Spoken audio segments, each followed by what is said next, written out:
Good morning, all. Welcome as we reconvene this meeting. Today, we are at the 23rd meeting of the Joint Select Committee on National Security. We reconvene this meeting and we welcome those present in person as well as the viewing and listening audience.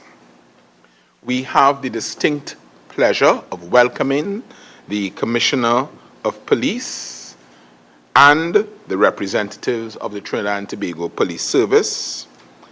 This meeting is being broadcast live on the Parliament's Channel 11 and Radio 105.5 FM and the Parliament's YouTube channel, ParlView.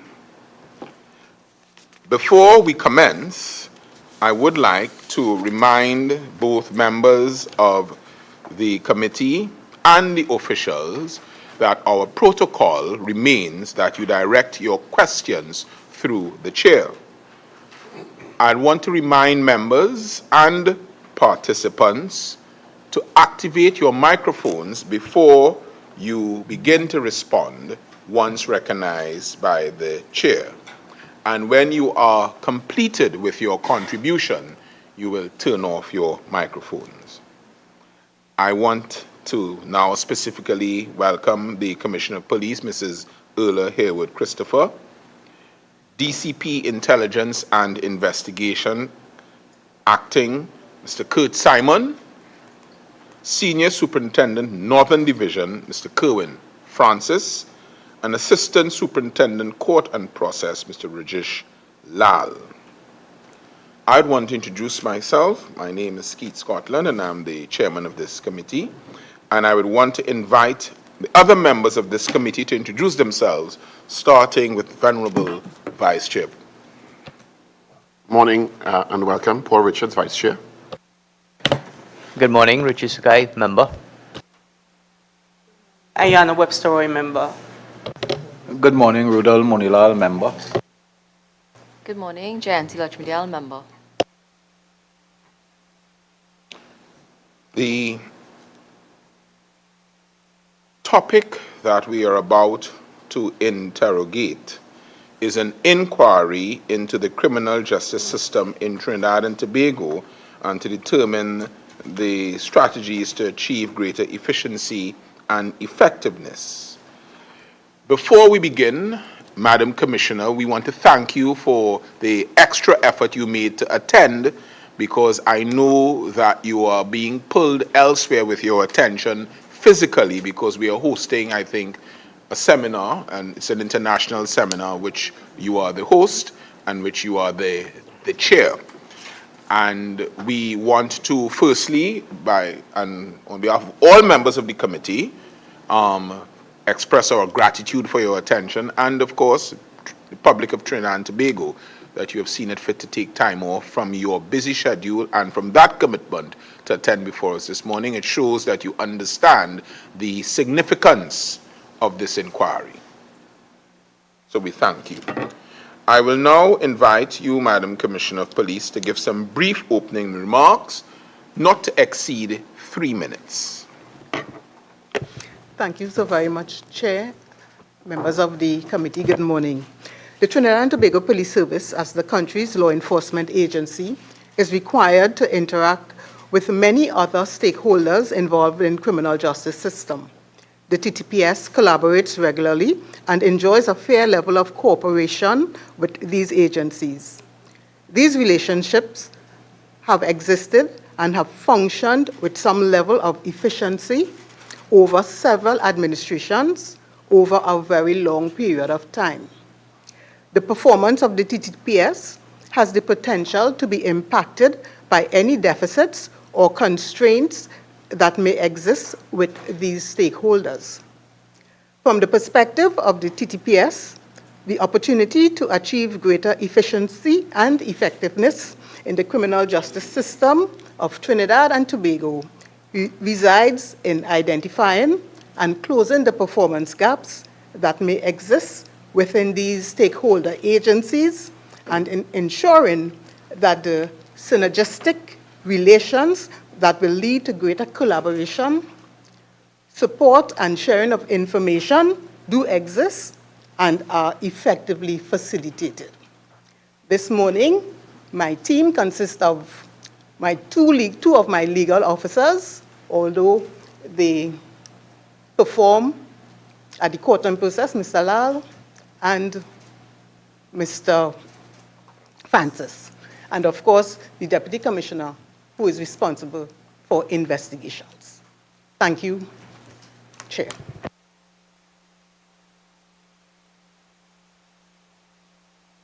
You are very welcome.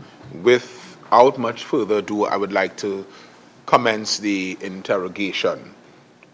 Madam Commissioner, in your submission, the description of an effective and efficient police service makes reference to a high rate of detection. And this was gleaned from your submission dated the 15th of May, 2023, particularly at page 2. And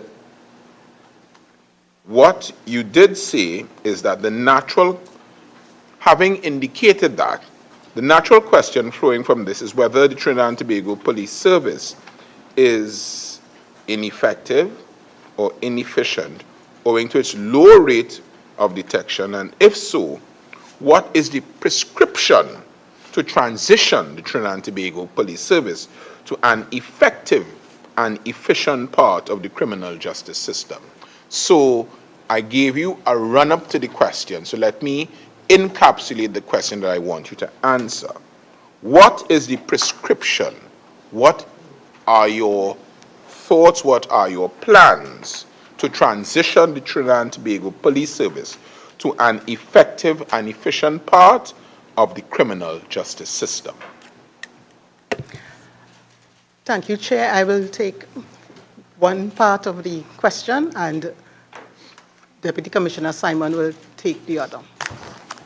And the most important area for the improvement of detection is training. Training in addition to the use of technology in our investigations. We are focusing on a robust set of training. I have communicated with the provost.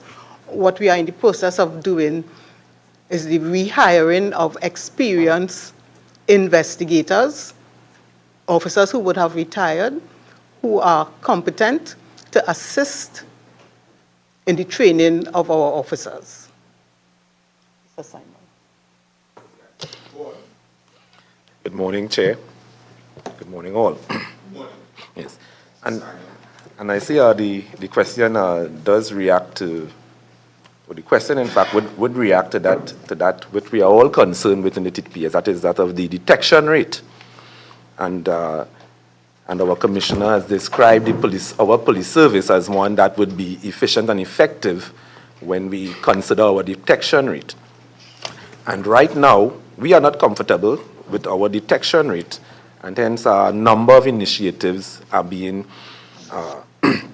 drawn up and perhaps executed into the TTPS.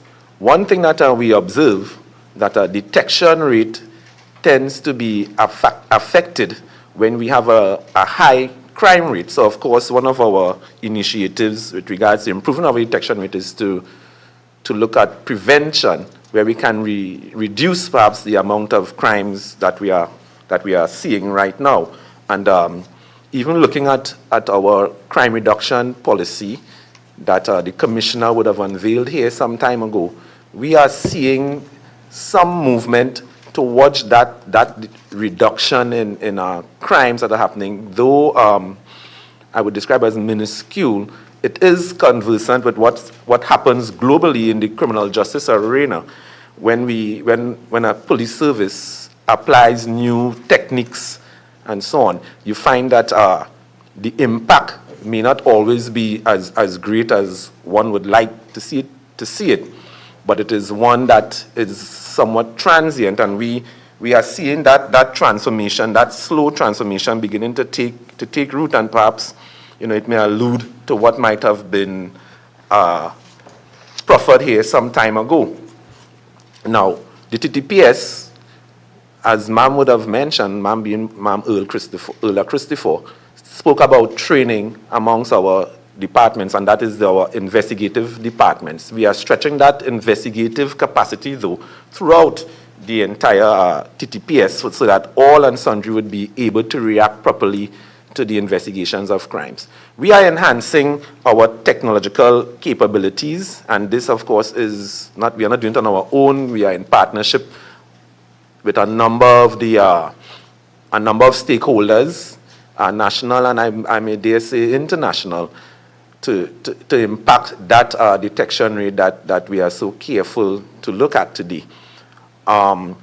We are looking at our analytical products that we are able to be in a place where we can perhaps identify where we are going in the future so as to stymie whatever development might be occurring or may want to occur in the crime production areas.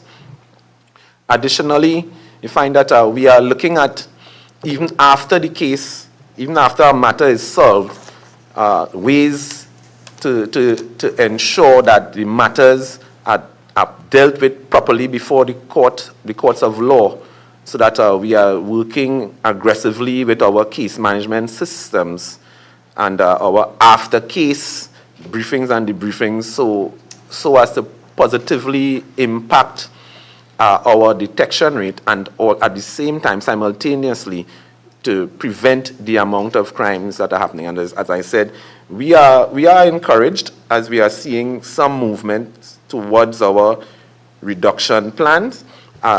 It is, as I use the word, minuscule for now, but that is in keeping with what happens nationally in the criminal justice arena, and we would be looking forward to any growth, and we are standing by the agile and adaptable service that we are striving to become, to anticipate what would happen so that we too can react positively in making these changes and adaptations to what is coming. So, Right. Now, that is a very comprehensive response, but there's an area, and I want us to keep the response a little shorter for the simple reason we have a lot of turf to traverse. It is like the Belmont Stakes. We have some serious turf to traverse. But I've read your submissions from the Trinidad and Tobago Police Service dated the 15th of May, 2023.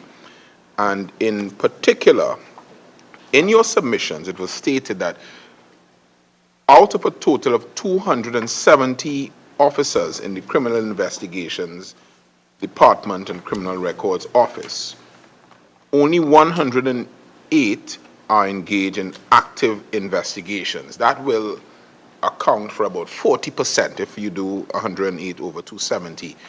Why is this figure so low? That figure reacts primarily to the Port of Spain CID area. And in fact, our investigative allocations are really much more than that in terms of investigations, because that figure have not taken into account our homicide department, which is throughout the Trinidad and Tobago, our SIU department, our FIB, and all of these other additional departments, and even the divisional CIDs. So you find really that we have a much larger contingent of personnel doing investigations, and even though in Port of Spain, where you may find that a number of the persons assigned to the CID may not be actively involved in investigating crime on the ground per se, they are still involved, because we have inside of there, you have the fingerprint department, who those persons were not accounted for in this report that you have before you, and that department is very large, even in Port of Spain. You have the photography, and it did not also account for some of the other crime scene investigators. It only accounted for those officers who work primarily on the ground, the foot soldiers, as someone may want to refer to them as, who do the actual day-to-day investigation, taking of reports, recording of statements, and so on.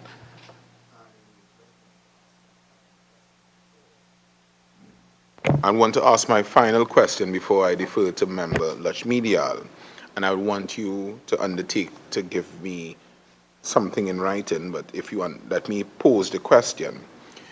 Madam Commissioner, based on your understanding of the current challenges being faced by investigators, can you provide this committee, within about a 2-week period, of a suggested organizational structure that would provide sufficient staffing to optimize the effective capacity of the Trinidad and Tobago Police Service in order to efficiently improve their performance and contribute in a positive way to the criminal justice system? I do commit, Chair. Thank you. Member Lachmidial. Thank you, and good morning to the Commissioner and senior members of the TTPS. Thank you for making yourselves available once more to the committee.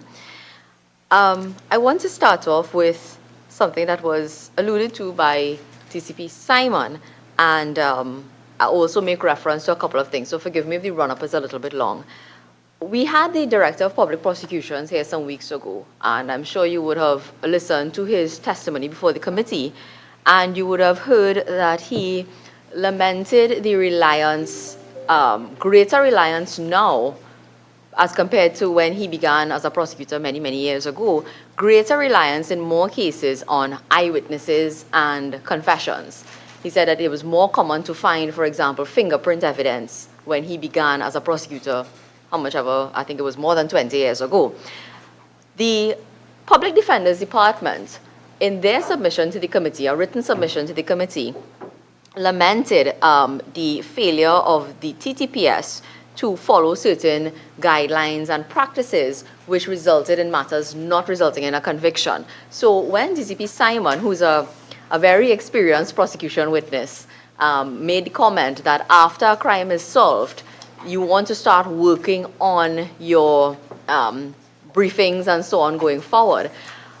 It's not just our detection rate that is of concern, but a conviction rate. And we have heard or we have received information that, for example, and I would tell you what has been itemized in some of the submissions, that there has been failure to obtain and execute search warrants under proper circumstances, failure to adhere to judges' rules, failure to follow standing orders, and the improper treatment of prisoners detained. Do you share the concern of the Public Defender's Department that these factors are, affecting our conviction rates even when it is we are able to solve crimes? Do you believe that and do you agree that the over-reliance on eyewitness testimony and confessions are also a weakness or a weak link in terms of our cases when they end up before the court, in your cases when they end up before the court? And I don't know if perhaps one of the other officers would be able to comment on what, if, for example, you have a situation where a confession statement is thrown out because of the treatment of the prisoner, or because or a judge makes some adverse comment on the conduct of the officers in the course of the investigation, what are the repercussions, if any, that officers may face as a result of that? And it's interesting that you pose this question, ma'am. And I have found over the years that in the court, our experience as police officers, witnesses in the court, the defense itself does not necessarily pertain to these natural defenses to criminal liability, but the defense seemed to pertain to the manner in which an investigation was done. So the prodding is done with the investigation itself. And that has caused us to take the necessary steps to improve our investigative capacity and of course, abilities. Now, when matters are dismissed in the court for for perhaps what may be cited as a lack in the presentation of the evidence by the police, or a lack in the investigation, some sort of shortcoming in the investigation. We have to look at it closely to determine whether or not the lack that is mentioned by the court is in keeping with our standing orders in terms of someone falling short, either deliberately or even not so deliberately, of doing what is spelled out to do. And a number of occasions you would find that whilst these matters may be pronounced upon in the court, that matters are dismissed because of this lack. It may not necessarily fall into the ambit of disciplinary proceedings being initiated against officers. But in the instances where we find that, we do install disciplinary proceedings. In the instances of finding and using forensic evidence in matters, we have found that the amount of fingerprints that we get on crime scenes have increased rather than decreased. But you would find that perhaps the persons who are reporting on that, and let's say the DPP office, and perhaps even the defense attorneys, the public defendants, these matters may not necessarily reach them. You see, the majority, 80% of the matters done in courts are done in the magistrate courts. And these matters do not necessarily reach the DPPs even as air. So that the fingerprint evidence that we may gather in these matters, and mostly in break-ins and so on, you find that those reach the magistrate courts early, and as I said, it does not reach the DPP's air. So you would find if one want to examine what happens in the magistrate court, you may find the fingerprint evidence and that scientific evidence coming in there. The DNA evidence is one that we are still troubled with, but mostly the TTPS has absolutely no control over what might be the results of DNA examinations. That has to do with whether or not the samples they matched with whatever product that we submit.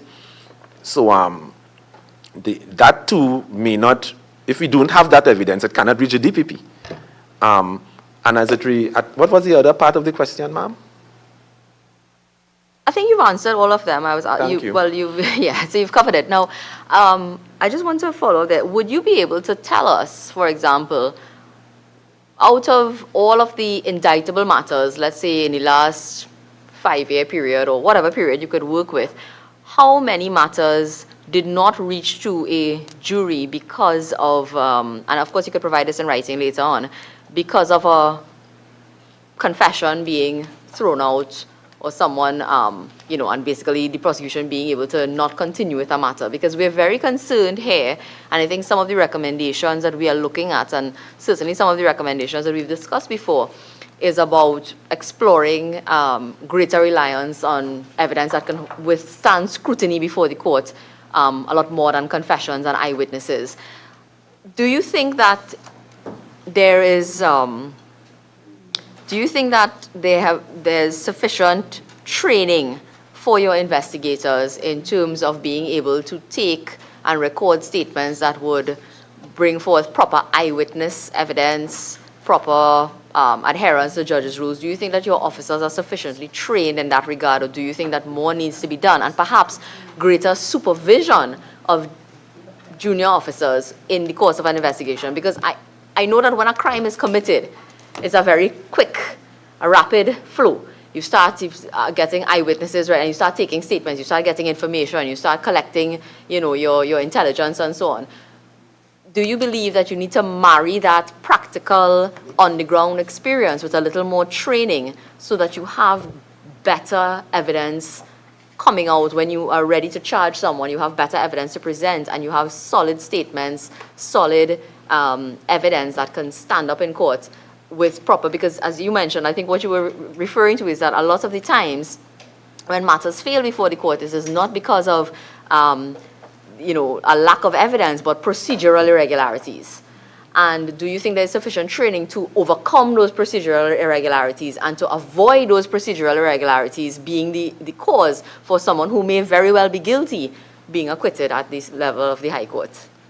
And again, I'm glad you asked that question. Only recently I was in a conversation with the Commissioner of Police, and we were speaking about the dynamic changes in the criminal law and the ability of the TTPS to react to these changes.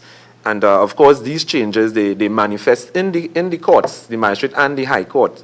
And perhaps what comes to the attention of the public more often than not is what happens in the High Court.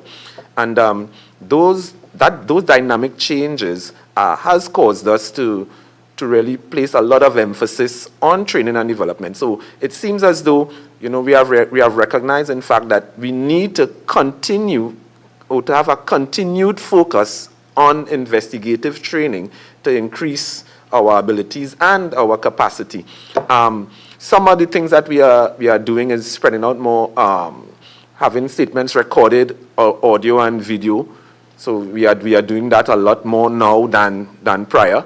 The officers are being trained to move away from what I would call the traditional mode of taking a statement from someone and moving more into this contemporary mode, which involves a sort of a more interviewing sort of approach as opposed to just recording a statement. That tends to bring out a lot more information and or evidence as opposed to the traditional method. And these are just some of the things that we are doing. We are doing a lot of cross-training with our officers. We have the CID persons passing through what we would call perhaps one of our premier investigative units, which is the homicide, of course. And I, coming out from that realm, understand how proficient the homicide investigators tend to be, and they are perhaps the best place to do that OJT training, because we need to react quickly, and it's the right place, I think, for us to be reacting. So that is something that we have in training going on in the TTPS. So whilst perhaps the country may see that or may perceive, because I'm not sure if that is what's going on. I've not done any sort of empirical testing of it, but anecdotally at least, the country may perceive that the crimes are being thrown out of court for want of prosecution's police witness ability. And I am yet to really test that. And that is why you find that we are doing a number of things to put that sort of testing ability in place also, so that we can measure it properly, so that when we come and we sit in places like these, we can answer even more accurately as to these questions. But we are taking note of the changing dynamics of the criminal law, and we are trying our best to respond, and I think that we are responding to those changes. Well, I would endorse your comment about the proficiency of the homicide and Region 3. Thank you, ma'am. But I want to, but you would agree with me then that the collection of empirical evidence on the number of matters which are failing before the court due to a lack of proficiency and skill and adherence of the investigators and adherence to judges' rules and taking proper you would know, Turnbull investigative, sticking to when you're taking statements and so on, proper eyewitness accounts.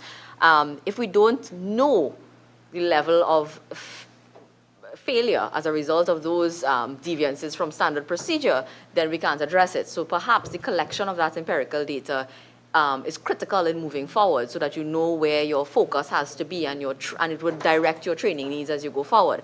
I want to very quickly move on to something else, and this is a follow-up question from, again, another meeting that we had with the Trinidad and Tobago Defense Force.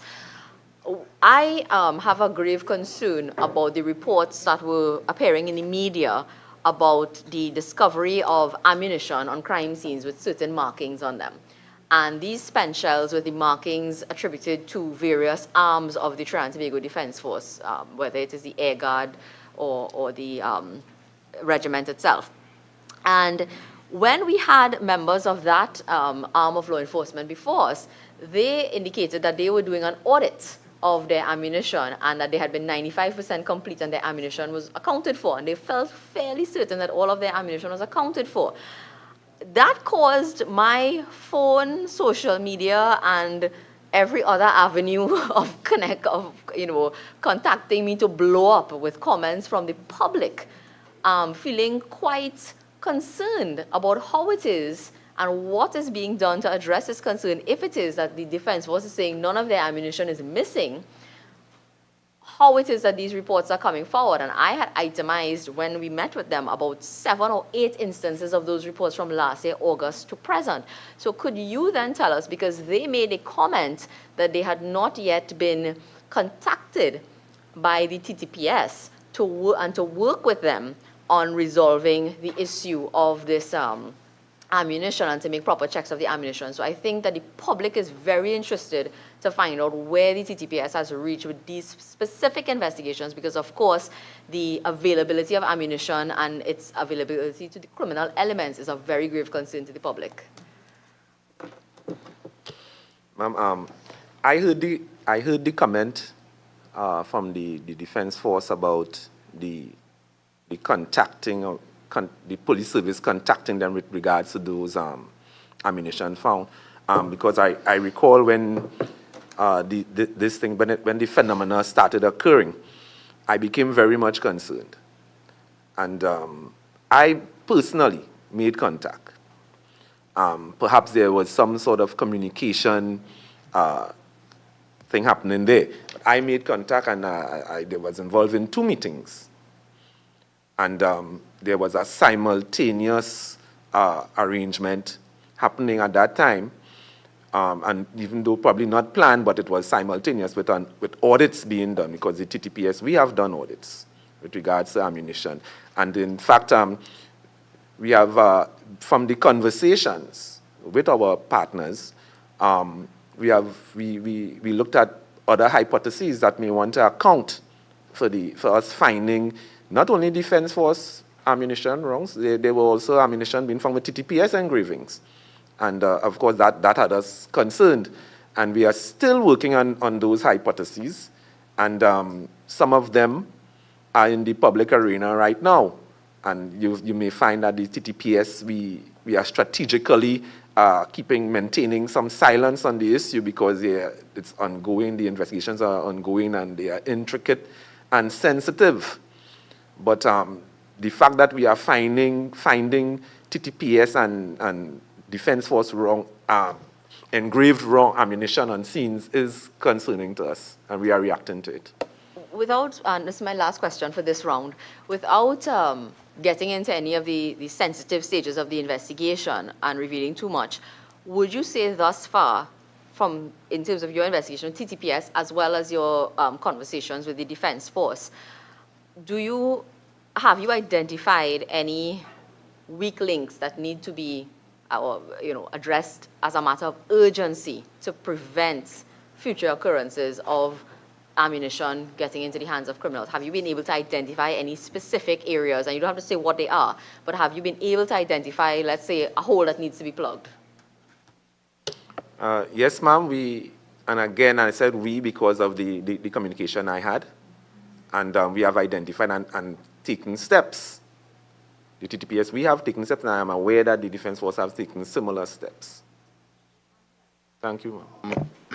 Before Member Sukai goes, Commissioner, I would want to ask you, we received a 98-page submission and very thorough from the Public Defender's Department and the Legal Aid Advisory Authority.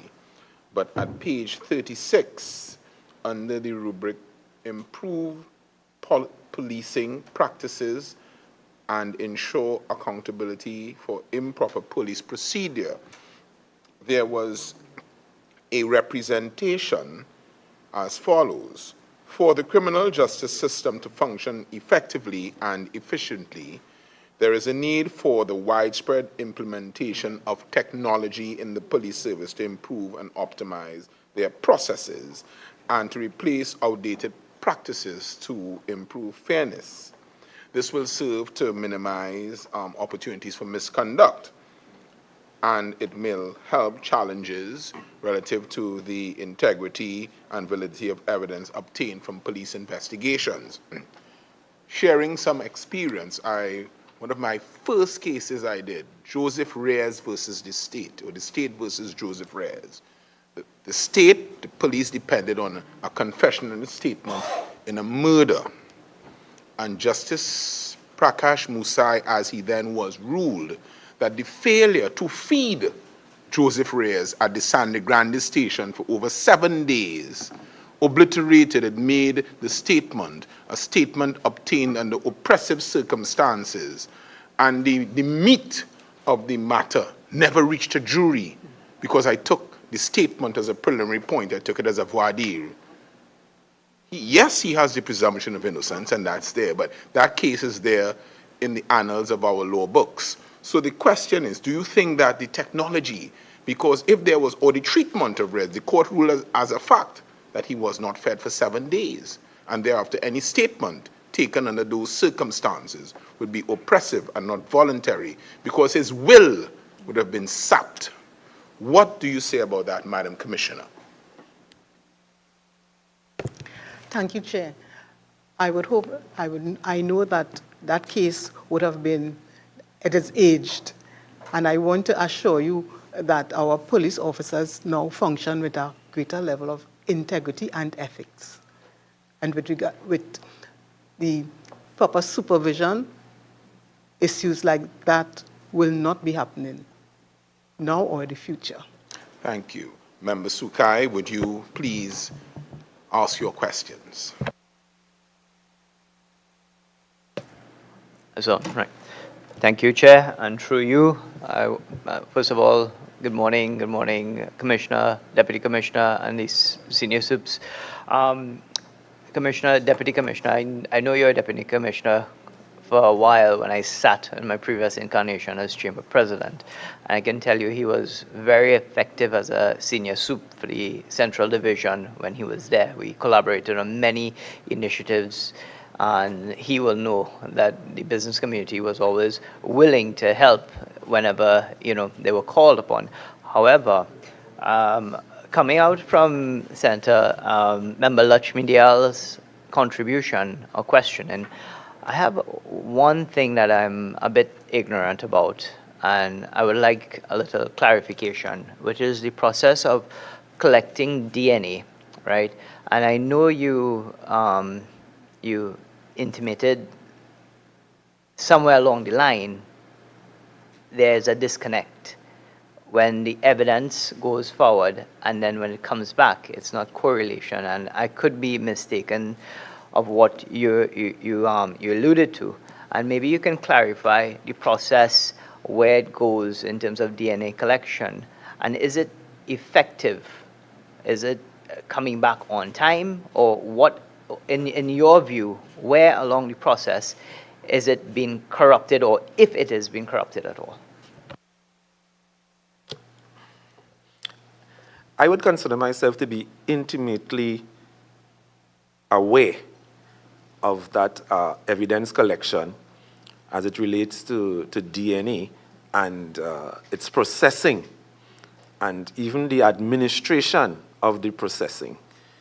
And there are a number of things to fix there.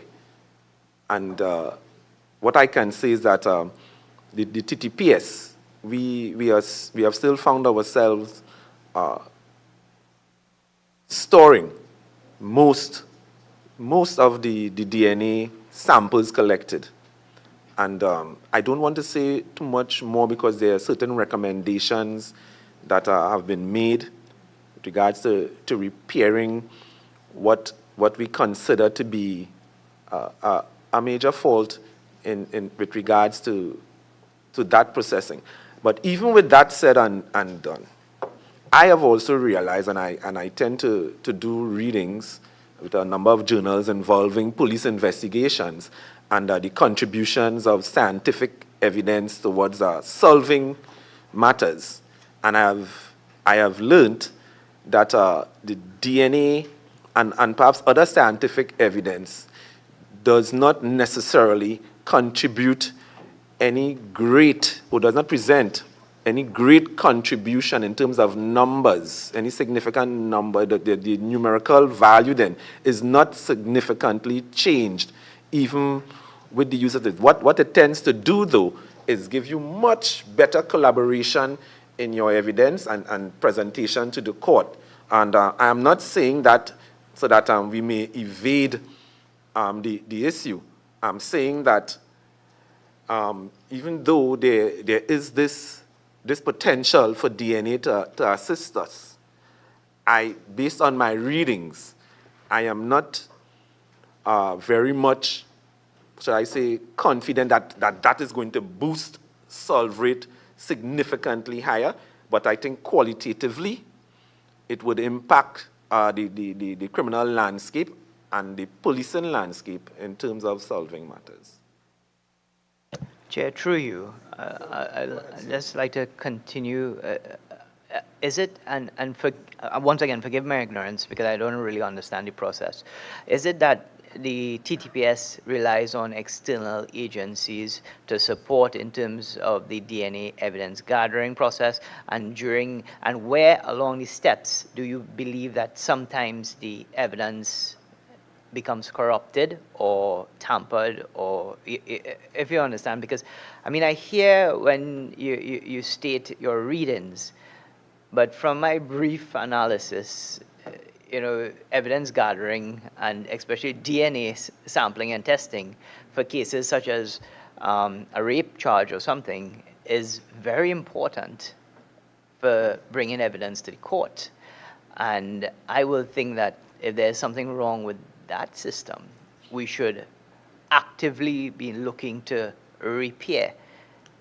So again, forgive my ignorance, but I just want a little bit of clarification where or how the structure could be revisited, or what is causing the evidence tampering to getting the results to not to having it such a way that it is actually thrown out, or the evidence is thrown out.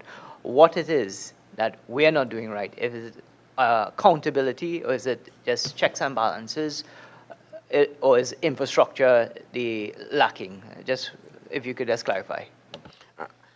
And member, forgive me. I was not in any way suggesting any negativity with regards to the significance and or importance of DNA collection, of the DNA submission, and even the results. In fact, I did speak to its qualitative intervention and how important that is and would be to the matter. I did not speak of anything that alludes to any corruption in the matter. And I know that when you say corruption, you do not necessarily mean corruption as we perceive it to be, but anything with in terms of the methodology used. So I understand that. Yeah, corrupting the yes, DNA itself. Yes, so I understand that. But what I'm speaking of is a matter that I consider to be sensitive with regards to how much of our samples can be dealt with. We take samples, the TTPS takes samples in all of these matters where samples are to be taken. So I heard you mention rape, and there isn't a rape matter that we do not take a sample in. But again, there is an issue that must be treated with, and I would prefer, if you don't mind, sir, that that issue that talks on those issues be held in a different place. Fair enough. Thank you, Chair. Also, through you and Commissioner, seeing that you've had some time to enjoy your new position and be solidified, I want to ask a question. In terms of resources, have you taken a stock count of your current fleet to find out how much is functional, how much is not functional, what is the process, the operation, and if you can give me maybe in terms of percentage, like what is your current fleet? How much, the percent of your current fleet is functional and is on the road, and maybe an idea of what is non-functional and what is being done? And I only raised that question again because one of the concern of citizens is that every time they call, there's always the issue of lack of a vehicle, or the station doesn't have adequate, So I would like to understand this, because a lion's share of the budget goes towards TTPS and acquiring vehicles. So I would like to get a better understanding what's going on. Okay, so basically, what I can tell you, we have a functioning fleet of 1,300 vehicles. Ideally, Just repeat that figure. 1,300 vehicles. Ideally, to have an efficient and effective police service, 2,000 vehicles. 13, sorry to stop you. 1,300 is your functional, or that is your entire fleet? Functional. So what is the entire fleet number? 2,000. Just give me a minute, let me.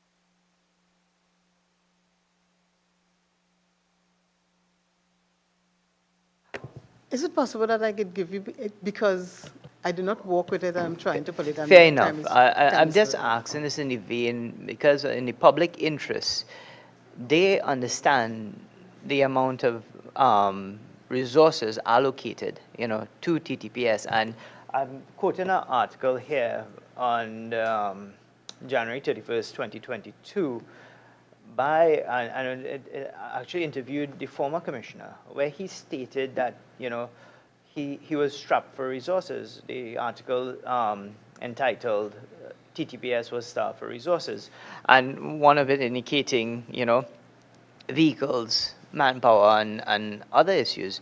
But it will be I would have thought that for him to, or whoever, to make such a statement, they would have had an accounts already, or some sort of inventory as to what the current position of the fleet is.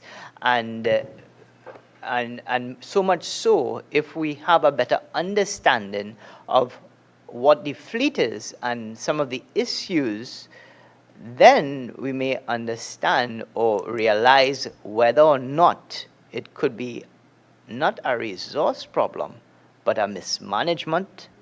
So again, I will allow the honourable, the goodly commissioner to do a bit of research, and if you can, get back to the this committee, because it's quite interesting that the state spends quite a lot, and I would like to have some checks and balances as to what goes on. Okay.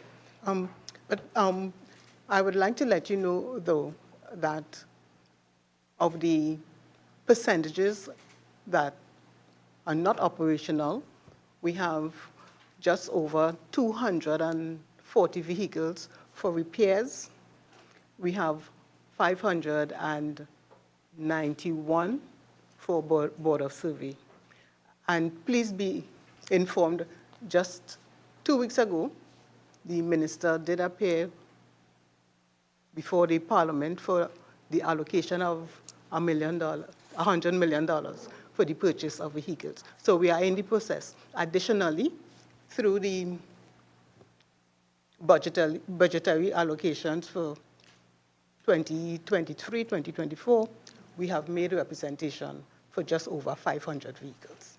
And why I hear this, and this is not now, this is a issue that you may have inherited from commissioners in the past, way in the past, and it's always been an issue.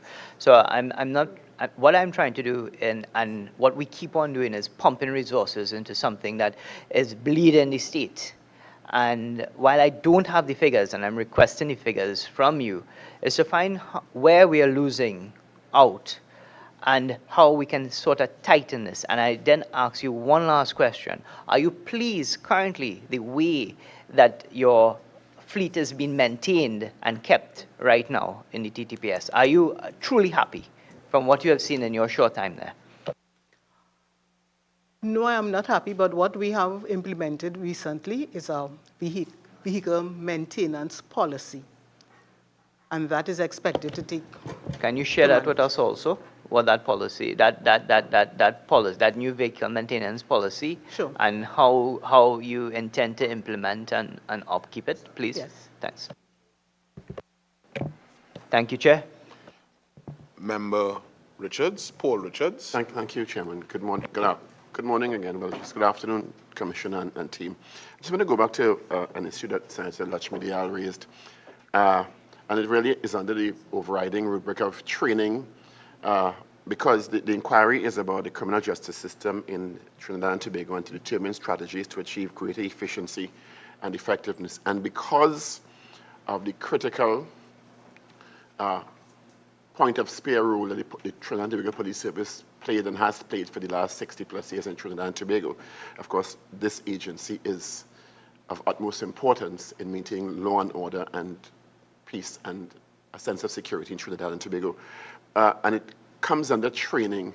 The Honorable Chairman raised an issue just a while ago about a case he was involved with where process was in question, which impacted the evidence given by the defendant. The statement which was relied on for the conviction, it was thrown out. So the process was flawed. Yes. And your response, Commissioner, was that that was a while ago, and that is not likely to happen now. However, we recently have a high-profile case in question where process is being questioned, so much so that the Honorable Attorney General of Barbados, Dale Marshall, commented on it in terms of officers acting out of the norm of the law. The Attorney General of Trinidad and Tobago also commented, indicating that the TTPS, and apologized to the government of Barbados for missteps of the Trinidad and Tobago Police Service happening some months ago. So how do we reconcile and also commentary about if officers understood how to execute that operation within the ambits of the law?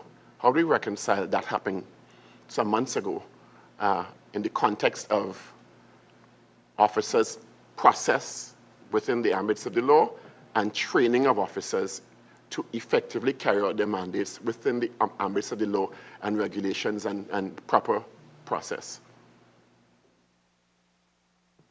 And you know what case I'm talking about?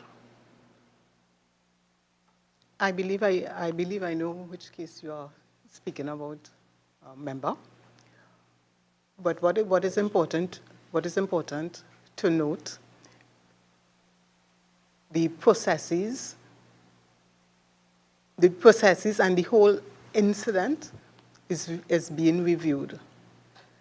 And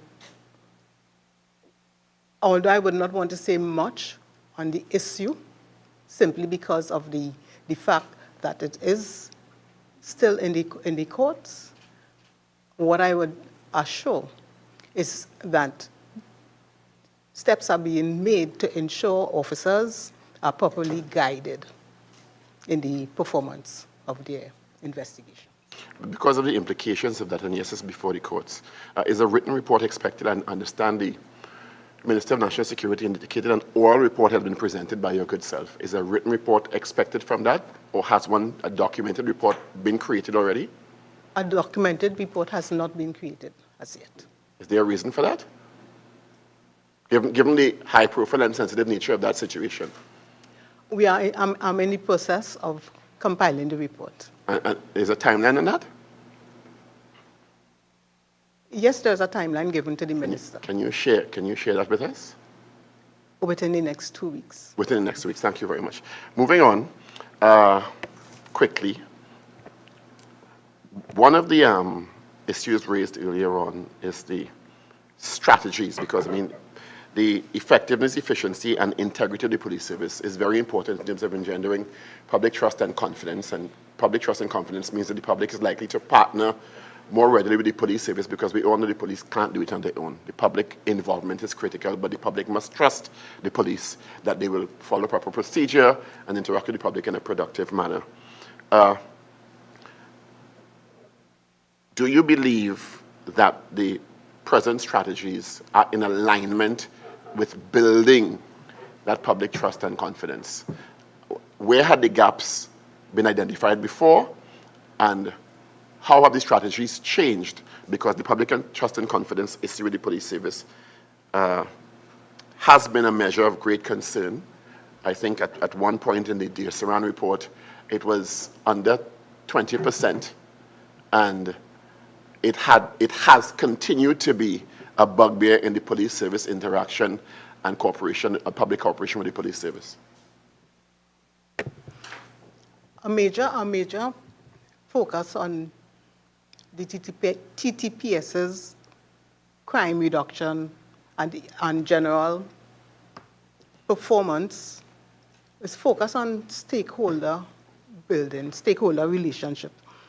And with regards to building the legitimacy and public trust, we are focusing on operationalizing our customer service policy.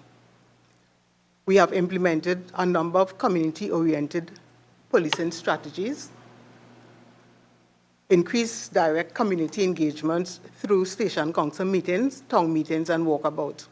But what I will do to even give you further information, I know Senior Superintendent Francis has implemented a number of initiatives in Northern Division, so I will now pass to him so that he can advise. Thanks, Chair. So with respect to what Madam Commissioner indicated to in the violent crime reduction plan, vis-a-vis specifically engendering public trust and confidence, in the Northern Division, a number of elements have been introduced. One, at the station level, when reports are received, I've implemented a system where all reports that are received at the station are vetted by the corporal who is on duty to ensure that the report has been properly received and classified, and to ensure as well that the correct advice is given to the member of the public. I myself, as the senior superintendent in charge of the division, I also walk the floor at the Arima police station, and I also monitor and evaluate how my officers are performing on the floor with respect to the vetting and the advice given with respect to some of the reports. And I have also intervened in a number of the reports where I identified that there may be a need as well for some additional training for the officers in how to deal with some of these reports that affect policing in this modern time. That's the first tier. The second tier is a system of feedback on reports. Once the reports are received, they are entered into our police database, and there's a system whereby we can track the progress of the reports by way of the forms that are filled out by the investigator. And so the SDOs are mandated to monitor the progress of these reports via the database and then make contact with our clients to ascertain, one, what has been the feedback so far from the investigator in this matter, two, what additional information can you share with us with respect to the investigation, and three, give them the assurance that your report is being investigated in an adequate and sufficient manner. As I indicated earlier on as well, the issue of training, I identified that as critical, especially at the station level in the reception area, where a number of times members of the public would come into the reception area, and the officers themselves may not be adequately positioned to treat with the issue that has been presented to them. So through the Police Training Academy, I have identified a number of programs that I would be subjecting my officers to, all with a view of lifting their profile and ability to service the needs of members of the public when they come in and make reports in the reception area. This also extends to officers who may be responding to calls for service, and in that regard, that limb of raising the public trust and confidence, at least at the service level at the stations, is increasing, sir. What about the issue of indiscipline and the mechanisms within the Trinidad and Tobago Police Service for dealing with indiscipline? And I'm reading an article, interestingly enough, from the Trinidad Express this morning, 3 hours ago. The title of the article is "Ticket Books, Engagement Ring, Cash Missing from Cops' Locker Room." And I'll just go on to read a part of it. Trinidad and Tobago Police Service ticket books, pens, court documents, and engagement ring and a mug were among items stolen from a police constable attached to a station in Central Division Police. The officer reported the items were stored in a locker in a male dormitory at the police station.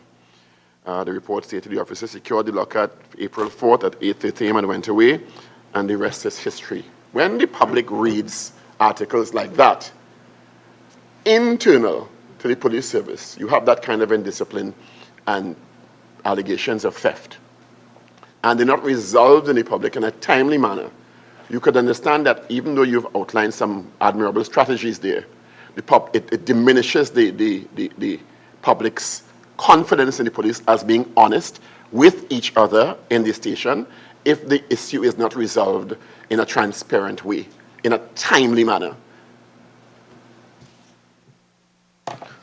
Thank you. And that's this morning. Sure, sir. Right, so with respect to that article, I have not had sight of it. However, what we can say, though, is that we have moved away from hard copy ticket books. We now use the U-turn system where we have electronic devices being used. Second point is, in the event that such an event took place, a report would be made to the SDO in charge of the station, and the appropriate investigator would be appointed with the requisite timelines to conduct an investigation into the theft, loss, or misplacement of the items which may be government property. Once that investigation determines that the officer may have breached discipline or there's some criminal liability attached to his conduct, then that matter is then overarched with that oversight from the Professional Standards Bureau, which will have that responsibility at that stage of moving that investigation into the realm of criminality. With respect to the current system of discipline and how effective it is, I have had conversations with DCP Simon and Christopher in other forums speaking about how we can improve the efficiency of the disciplinary process, and we have identified that there are a number of things we can put in place. One, to shorten the period within which an investigation is conducted, and two, the rate at which matters are turned over when matters appear before a tribunal. Three, the reclassification of some of the disciplinary offenses that move them from a category B to a category A offense, which increases the fines or penalties. And four, increasing the fines and penalties that can be imposed on an officer for a breach of discipline. And the last tier is by way of an amendment to the regulations that gives the Commissioner of Police some greater teeth with respect to that ability to discipline officers in a more holistic and effective manner by way of dismissals. One of the areas the Commissioner outlined in, I have a document here called Violent Crime Reduction Plan, presented by earlier here with Christopher, Commissioner of Police. I don't have a date on it, but I had sight of a pretty extensive document which outlines several initiatives and measurable outcomes projected to the end of December 31st, 2023. And one of the areas the Commissioner had outlined is the use of technology. We're speaking about public trust and confidence, and can we get a report on, because one of the bits of technology that's worked in other jurisdictions very effectively is the use of body cams, the consistent use of body cams. We understand there are 1,200 in circulation. The Minister of National Security, and I think the Commissioner has indicated they've applied for 1,500 more so to apply. But if I tell you I walk about and drive around, I have not seen one officer with a body cam on him or her. And so the question is, you spoke about technology, particularly in the volatile high-risk situations where officers can have that body cam evidence to support the claims of how they interact with the public. Is that body cam policy being applied consistently? Are 1,200 body cams in circulation and use in Trinidad and Tobago consistently?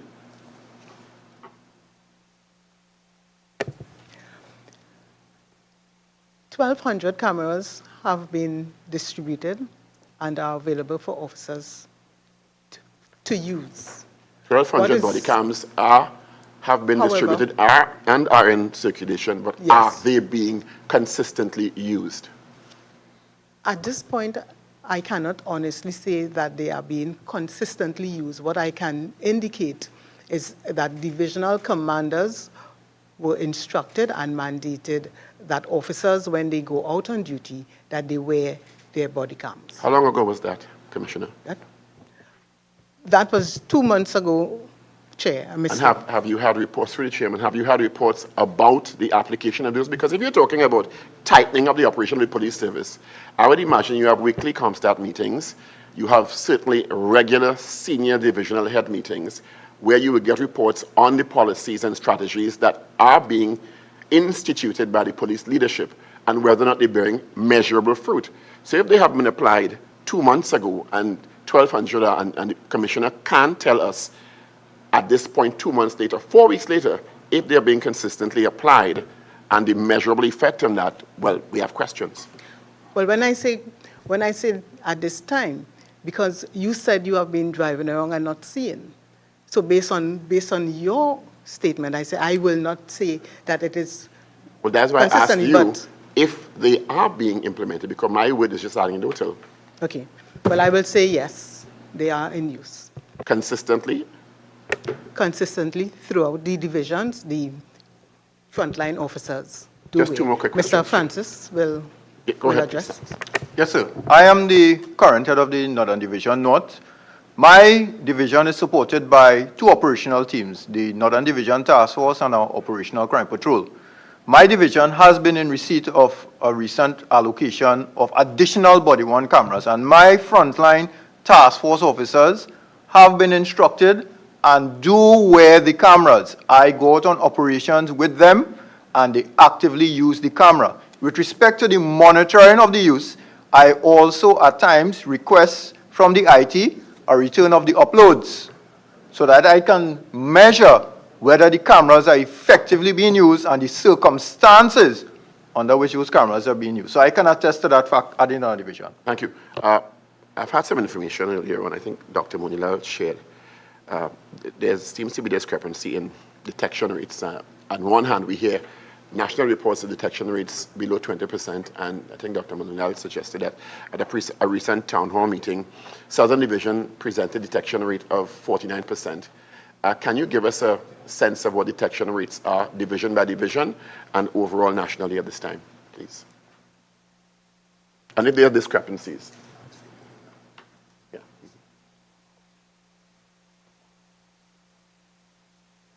Okay. We have our national detection rate, and we have divisional. Mm-hmm. So although a division would have a high rate, that will be for that particular division. So for Southern Division, they have a detection rate of 49%. But when you add the divisions together, all the crimes, you will have a lower national rate. So can you give us a sense of what each division detection rate is? 1 minute.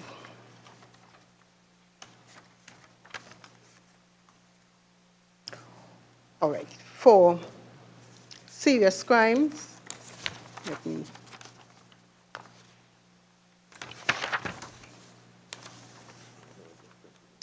Port of Spain Division has a detection rate of 25%. Southern Division, 42%. That is, sorry. Port of Spain Division, a detection rate as of May 13th, 12%. Southern Division, 49%. Western Division, 23%. Northern Division, 29%. North Central Division, 18%. Central Division, 22%. Southwestern Division, 40%. Eastern Division, 55%. Northeastern Division, 23%. Tobago Division, 24%. Given a total Go ahead. of 29% overall. Okay. And finally, the document also indicated that you have some measurable targets where we want to be by December 31st, 2023, achieving the following targets: 20% reduction in homicides, 20% reduction in violent crimes, 15% reduction in serious crimes, 30% detection rate for homicides, 30% detection rate for violent crimes, 15% increase in firearm seizures, 10% reduction in last name motor vehicles, 20% charged under Anti-Gang Act, 20% charge under the Anti-Gang Act, 5% decrease in fatal accidents. Based on where we are now, you would have initially given a June 30th, when Senator Blush Miguel asked on your last visit with us, for improvements in the stats related to performance. Do you think you're on track for that now? I see you recently gave yourself an excellent performance rating. And what challenges are you facing, if any, in achieving the trends toward the end of June target you gave yourself, and in terms of the end of year targets that I've just read out here from your presentation? Member, can I take this opportunity to at least give you a... Absolutely. Okay. So we are on track in some areas. We are, of course. So for our 20% reduction in murders, of course, we are not able. So we are challenged here. We have a 10% increase in murders. We have a 20% reduction in violent crime. We target a 20% reduction in violent crime. Right now, we are at a 15% decrease in violent crime. A 15% reduction in serious reported crime. We have achieved that. Right now, we are at a 17% decrease in serious reported crimes. A 10% reduction in the larceny of motor vehicles. We have not been successful here. We just have a 1% decrease. A 5% reduction in fatal RTAs. We have a 15% reduction. A 30% detection rate for murders. Unfortunately, we are just at a 12% detection rate. A 30% detection rate for violent crimes. We are only at 16%, and a 15% increase in firearms seized. Right now, we are broken even with last year's. Is there a statistical significant increase in home invasions, and in particular areas? Actually, I don't have the statistics with me today, but the last we checked, we did have a reduction in home invasions compared to the period last year. Okay, thank you. Member Munilal, you have been waiting patiently, and you now have the floor for your interrogation. Thank you very much, Mr. Chairman, and good afternoon to our guests. The benefit of waiting patiently is that my colleagues have asked some of the questions that I was going to pose, so I would not want to repeat and encourage the Commissioner to give the same answers that you gave already.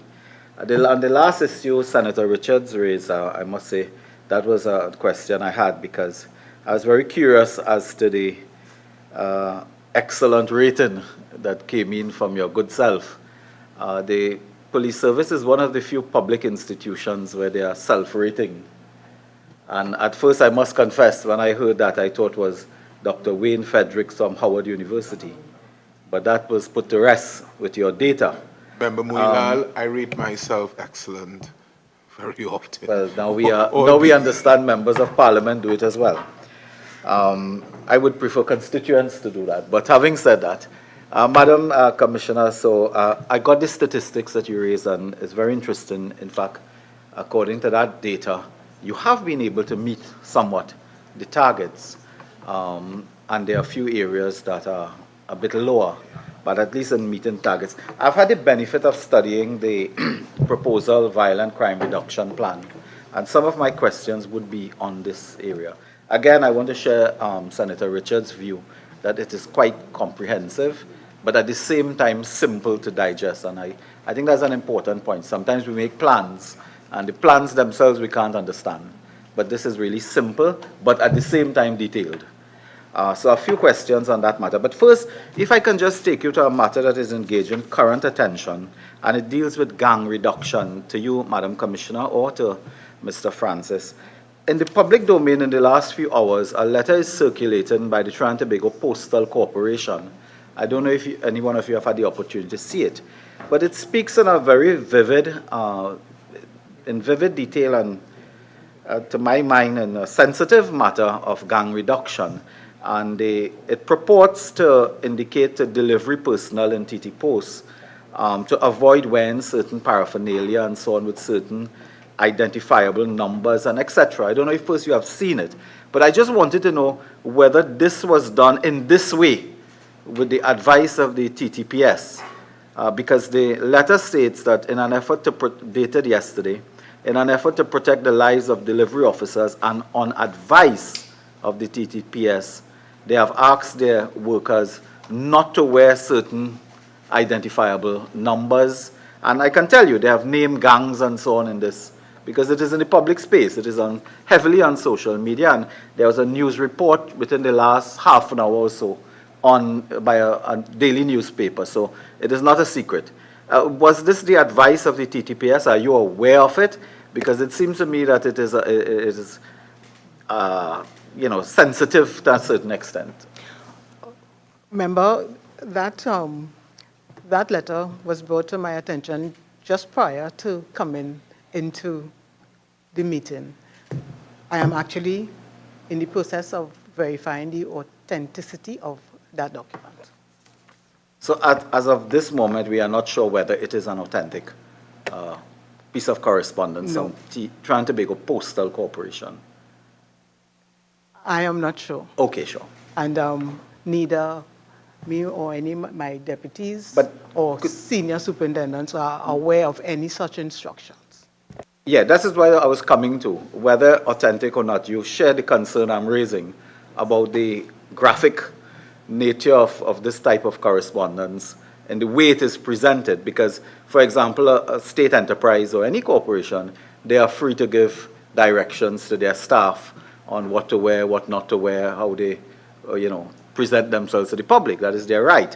But do it in this way, and then to suggest that is the advice of the TTPS, we are doing this, we don't want to do it, but the TTPS advised this, I think is something that would require attention maybe later in the day. To move on to another matter, Madam Commissioner, on this issue of the cars and the vehicles, again, it has been raised already, so I'll just take it one step further. When you said earlier the Board of Surveys, 591 vehicles, those are the vehicles that are at Komoto for auction, are they? Yes.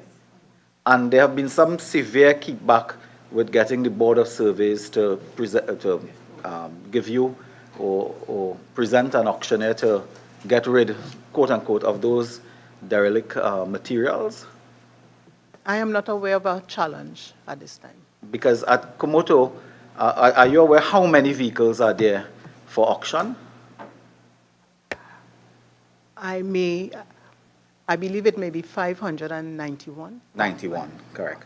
But you don't know how long they have been waiting on the support of the Board of Survey to move for that? I cannot say exactly how long. I know we have not had an auction for the past 2 years. Great.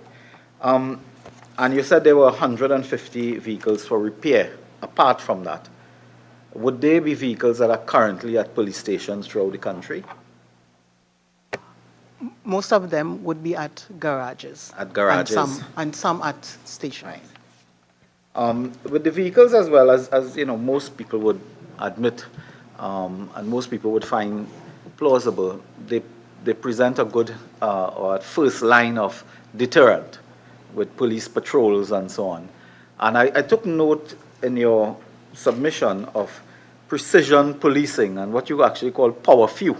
I like the term.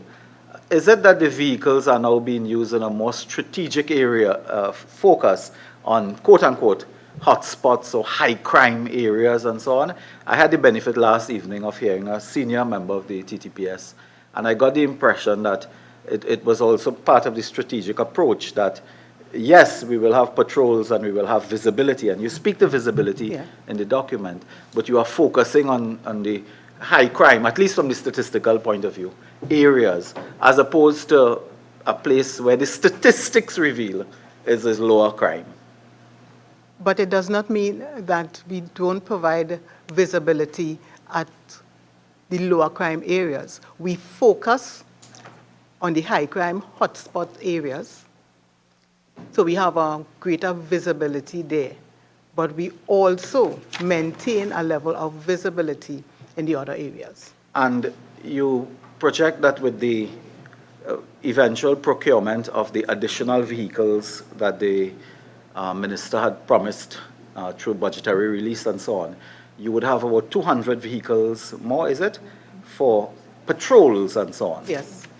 Now, when you give the figure of 2,000 vehicles needed, 1,300 vehicles currently operational, those includes vehicles that are used for specialized units as opposed to patrol. It would be vehicles presumably that you all use as well, is it? Yes, it does. Okay. So the patrol blue car, blue yellow with lights and so on, how much are those on the road? How much are on the road? I cannot give you the exact amount, but I can provide it for you. If you could, it would be useful.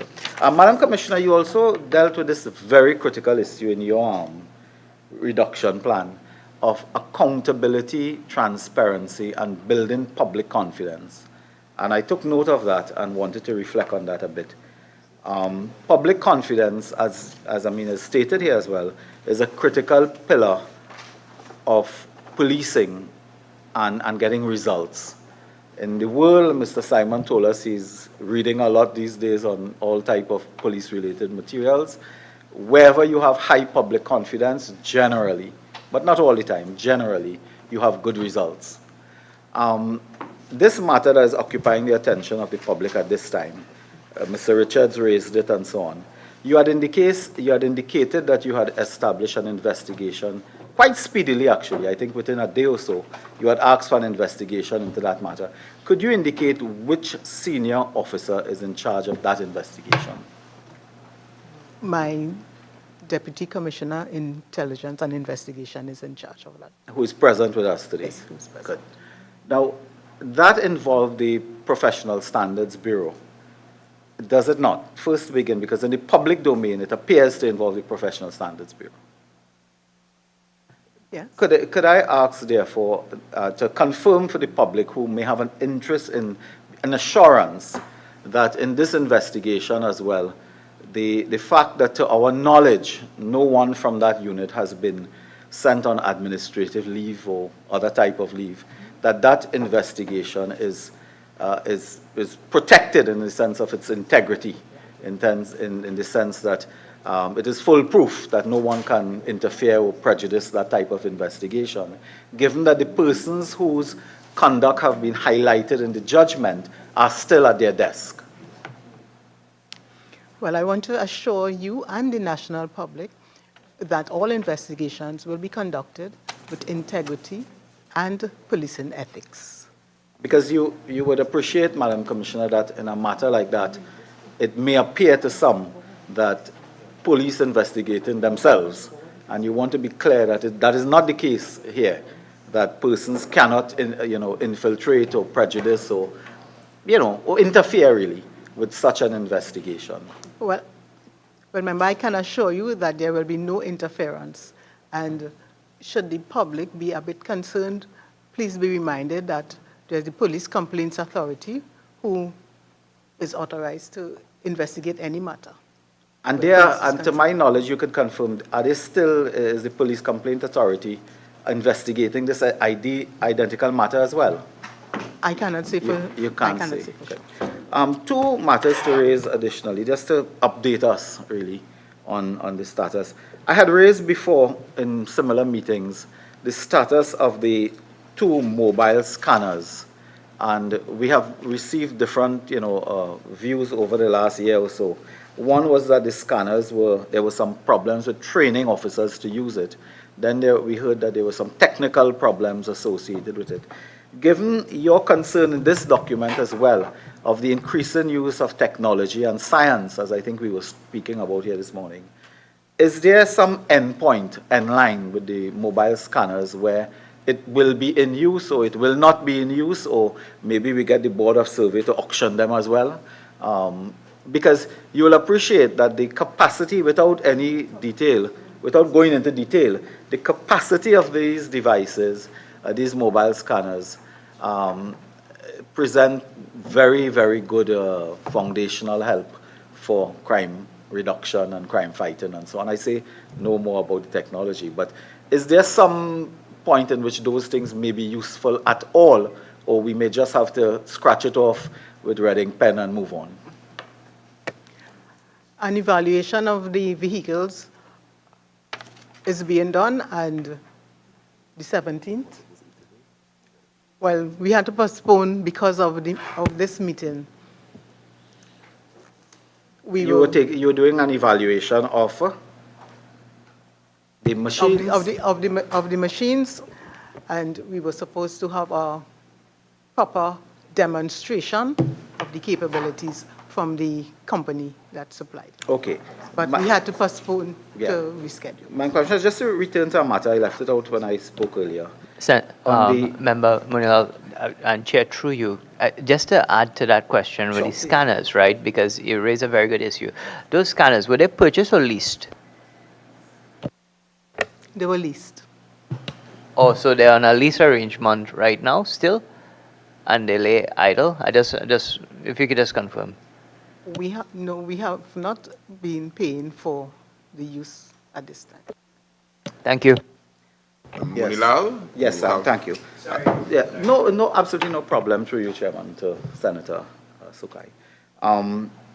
Just a few small questions, just to put the pieces together.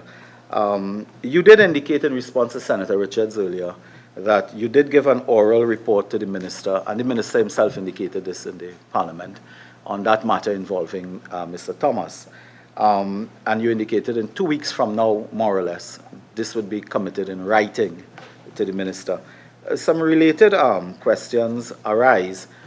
Again, I don't want to preempt your report, but I wanted to ask if it is, it has been the practice over the years, as few as it may be, to use aircrafts and so on from the regional security system to assist in crime fighting cross-border.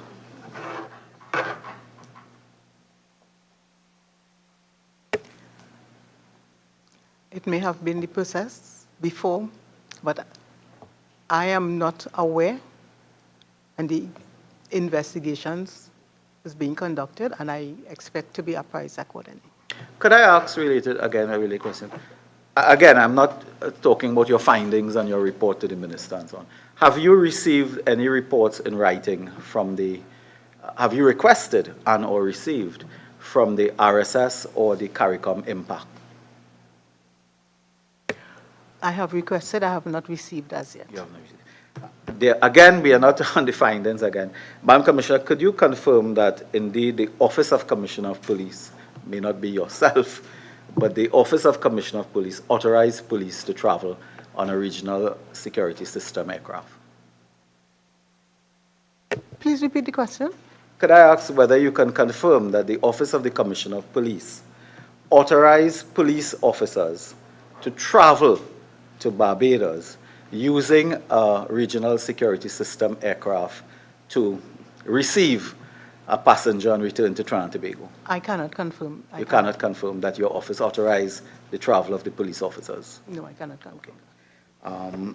I will just move on to another matter that I had raised before, and is, again, these meetings are important for update. We had raised this matter of the 500 rounds of ammunition that it is alleged has gone missing. It is the matter of a subject of a court. I remember the chairman being very stern with a document I produced in my hand. I have only my glasses. And you do not I have wish only to my glasses in my hand. You do not wish to repeat that. Madam Commissioner, is there any update on that matter by way of investigation or the police take on the matter? That matter is still before the court, and I would rather not make comment on this. Precisely. I would just have 2 or 3 small questions now, and they're more Mr. Madam constituents. Mulal, that's what- They're more constituencies. Could go you after you, indicate go. whether there is any written policy, or is it just done on a station-to-station, region-to-region basis, with the interfacing of police officers with community groups, in village groups and so on? Because we notice that police officers have made themselves available to attend meetings. I am in the process, incidentally, of organizing a meeting in my own area and would seek the assistance of the police to attend, to speak and so on. Is there some policy from the head, so to speak, that authorize and permit officers to attend, or is it that the officers do it with some type of discretion? Well, it is a main initiative of the TTPS to have these community engagements and shareholder partnerships.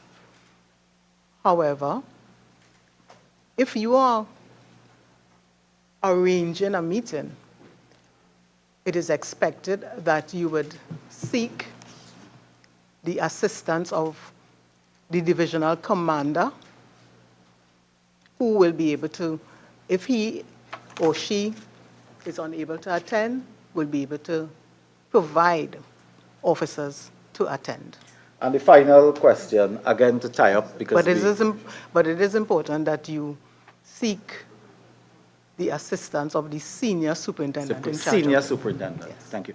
Madam Commissioner, in the newspaper we saw an article by the Social Welfare Division of the Trinidad and Tobago Police Service indicating that the officers from the Police Professional Standards Bureau who had been involved in that event may be traumatized and seeking counseling.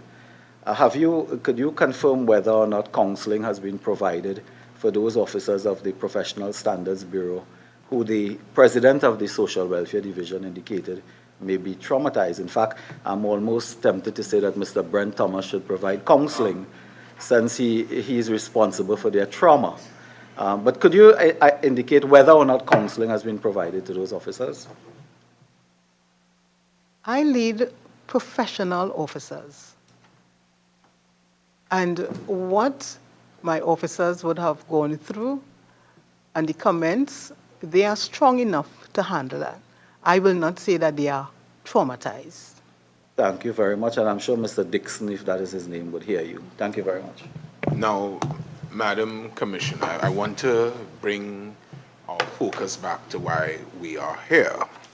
We are here to inquire into the criminal justice system and determine strategies that can make it more efficient. I want to bring us back because I have some questions to ask, but on that specifically. But Member Webster Roy, you have a burning question to put to the Commissioner.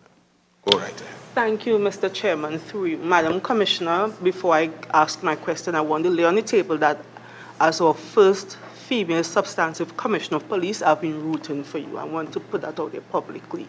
So after your appearance at the last JSC, I left here burning with hope and pride. However, I received a telephone call from a member of your service, and he said to me, I realize you all were commending the commissioner, and rightfully so, but please note that any plan is only as good as the people to execute the plans. And he said, if it is that we have hundreds of officers who are disillusioned, disenchanted, and not motivated because of a particular situation, how would the plan work? You would have just indicated, Madam Commissioner, that admittedly we have a pretty low detection rate. Do you think low morale within the service is affecting your ability to effectively roll out your plan and to effectively contribute to improving the criminal justice system in Trinidad and Tobago? He would have indicated to me, the officer, that over 600 officers at a certain rank are currently exploring legal options in terms of their ability to be promoted within the service. Do you think all of these internal issues are affecting your ability, your senior officers' ability to effectively implement whatever plans you have? Commissioner? No, I do not believe that. And these 600 officers, so it shows how it is so difficult to please everyone. We have not had a promotion from the rank of constable to corporal. The last promotion was 2016. And in an attempt to motivate officers, I sought to ensure that we have a promotion process. And we started the interview process for promotion from the rank of constable to corporal. Now we have over 2,300 officers to be interviewed. Now these 600 officers are of the opinion that they should not go through the process because of their length of service. But we have 2,300 officers. And we must, for the service to go forward, we must do the process for the 2,300 officers. Commissioner, you could say with confidence that within your service at present, that there is very high morale. Your officers are motivated to go out there, put their lives at risk at all levels. Officers at all levels, all ranks, are motivated to go out there, put their lives at risk, and to work with you, stand by your side, and actively implement this plan to bring back some confidence in the Trinidad and Tobago Police Service. From the information you give, obviously I don't have 100% morale. But what I can assure you is that part of my leadership is going to the stations down to the level to roll out my plan. And that will entail listening to the officers, hearing their concerns, and of course, doing everything in my power to address their concerns. And that is all I can support. You're welcome. Madam Commissioner, in focusing on the improvement of the criminal justice system, I would like to ask Assistant Superintendent Court and Process, Mr. Rajesh Lal. We note from your submission that Trinidad and Tobago Police Service has a case management unit. Could you tell us in a very cryptic but an explicit way, what is the role of this unit in the criminal justice system? Thank you, Mr. Chair.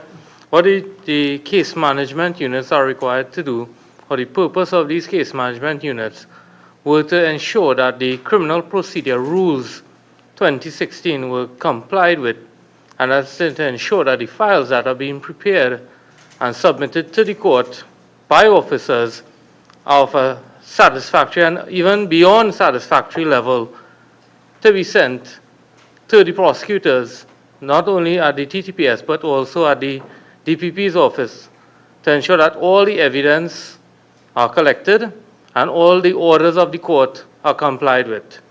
We have realized that there are some issues as it relates to staffing and providing the resources to those individuals, and DCP Simon has also revisited the case management unit and has done an analysis of their performance and realized that there's need to review the current case management units that we have, CMUs, to ensure that they actually improve by using the legal officers that are attached to various divisions of the TTPS to become more involved, especially with technical nature matters and serious matters, and to ensure that they play a vital role in the investigations so that the issues raised by the members here are encapsulated and dealt with. But is there then a functional case management unit at this time?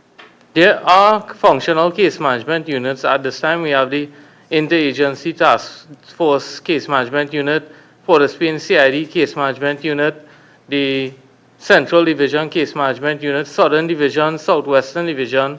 However, there are some units that need to be revisited and to ensure that they follow the proper guidelines. From a member of the public, is there a case tracking system for cases from the time it reaches the unit to the time it's prosecuted? Well, there are certain measures in place, but what we need to do is standardize the processes that we have right now, and there is a collaboration right now with the U.S. Embassy as it relates to a particular software, together with the Versadex system that we have, to ensure that there's proper tracking of systems of case files and uploading of case files together to ensure that the statements, the exhibits, and everything else are electronically stored and sent via the investigators to the prosecution. And this is still a work in progress, and we are in the process of ensuring that we do in fact comply with orders of the court. Madam Commissioner, through you, and this committee must place this on the record. Coming here, we have done our research, and it has come to our attention that in a magisterial district, over 485 indictable offenses matters were filed, and out of them, over a 5-year period, 212 were dismissed for lack of prosecution. Madam Commissioner, as we are here and as we try to engage the criminal justice system, we desperately commend your good office and your team here to arrest that situation. Off camera, we can give you, we don't want to identify any magisterial districts publicly, but we want to present you with that information so that you can action and arrest that situation. They're coming from a member of the public that has listened to the divisional head, the Northern Divisional Head, as it relates to gangs. You agree with me, sir, that gangs represent a serious challenge to the criminal justice system. Does the Northern Division has demonstrably commenced an active operation to disrupt criminal gangs. How effective has that been? And time is not our friend, and I want to give each member one question as we come around. So how effective has it been? Yes, member. So the Northern Division does have pockets of gangs. The station districts that we have identified are the Maloney District, Pinto, and some element in Arima. I would speak to Maloney in the first instance. We do have 2 pockets of gangs that exist in the Maloney District. However, we have established a divisional gang unit as well as supported by the work of the CID that is based at the Maloney Police Station. We have been able to arrest and charge a number of those persons who were responsible for committing a number of gang-related activities in the Maloney District and are currently before the courts on those charges. With respect to maintaining that peace in the Maloney District, I can say, for example, over this weekend, I led an operation within that particular district where we were able to search a number of apartments. We found 1.8 kilos of marijuana, quantity of ammunition, and recovered a stolen vehicle. What is critical from that interaction is that members of the Maloney community indicated to me that they were indeed happy that we made that intervention because they were indeed tired of the violence that was taking place in the Maloney District. What we will be doing is following up with a social intervention through the GRACE program so that we can build that relationship with the community. We introduced a program in May that deals with more community involvement in the reduction of gangs. Yes, sir. Madam Commissioner, will that be nationwide? Because gangs are not pocketed or not isolated to northern or southern gangs. It's Trinidad and Tobago. And, Member Webster, Roy, you agree? Trinidad and Tobago. Would we be having a national program? Can you tell the country that indeed will be so, Madam Commissioner? Yes, Chair, that will be so. The GRACE program will be launched and initiated, and actually has been launched. It was launched in May 2022. In May, and it will be carried out in each policing division, Trinidad and Tobago. Member Lutch Media, we go one round and we want crisp questions, one question each. Thank you, Chair. Through you, Madam Commissioner, this could be provided in writing later on, but I noted in that matter, which is before the court, it was reported that some of the evidence you put out in that matter related to 100 legal guns used in crimes. You went on affidavit and made a comment to the amount of legal firearms being used in crimes. Would you be able to provide a disaggregation for us about, by year, the number of crimes committed using legal firearms, as well as the nature of those offenses? So, for example, if the 100 crimes are murders, or whether or not they are related to loss of a firearm, or accidental discharge, or whatever, robberies, suicides, because when the minister was here, the minister spoke about legal firearms being used in suicides, and I would like to know if that 100 legal guns being used, if that would be part of it. So you could provide that in writing. My question, though, is one also raised with me by a member of the public, and it has to do with police attendants at court whilst they are on vacation. It's been my personal experience of having, and let me be very open and frank today. I have a matter involving someone who was charged with breaking public health regulations and allegedly selling alcohol because someone was found in the vicinity of his compound consuming alcohol. The police cannot produce photographs because the photographer is on pre-retirement leave. And the complainant has one other witness, and the witness is on long vacation leave, and they cannot get him to attend court. How will you arrest that situation? Because I'm 100% sure I will get that matter thrown out by the next hearing, right? I can say that with absolute confidence. But at the end of the day, you recognize that when these matters, when these things occur, just like the statistics that the chairman just put to you, it becomes a burden on the taxpayers of this country, because you know that a lawsuit is going to follow for, malicious prosecution, et cetera, coming down the road. So we have just had the country reeling from a decision to award damages for malicious prosecution against persons who were involved in a very high-profile matter. And I want to say that that's one case that has garnered some public attention, but this is a normal occurrence. It is a normal everyday occurrence because of the number of matters being dismissed. So it's not just a matter of people not being called to answer for crimes allegedly committed, but it's also a matter of the financial impact on the public purse. And a lot of it has to do with officers simply not attending court. What can you say has been put in place or can be done better to ensure that this situation doesn't continue? For the record, I would just like to advise that whether an officer is on vacation leave, yeah, they're supposed to come to long court. leave, I they know, are of course. even yes. on suspension. So it is just a matter, and I want to remind the committee that on my violence crime reduction plan, I spoke to a zero tolerance to police corruption and ill discipline.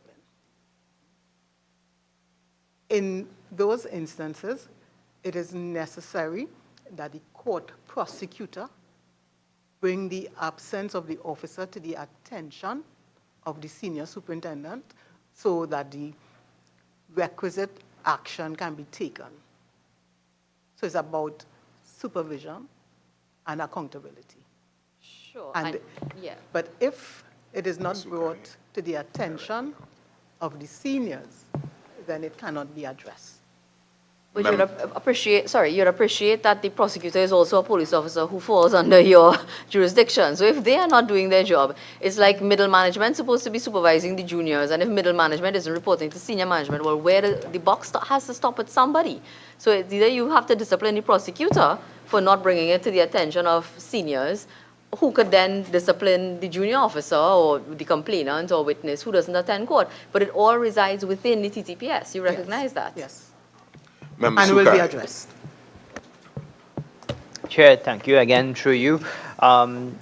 Chair, 3 crisp questions, but is it a yes or no, right? In other words, your vehicles currently right now, do they have GPS systems in them, yes or no? Yes.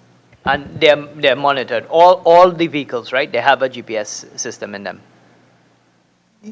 Not 100%. The newer vehicles would have GPS. And GPS and camera, yes or no? No, not, only a few have cameras. Okay, just and a- you have initiative to Yes. implement, okay. Coming out of the crime symposium, which I know you attended, right? You would have met other heads of state and commissioners for various jurisdiction.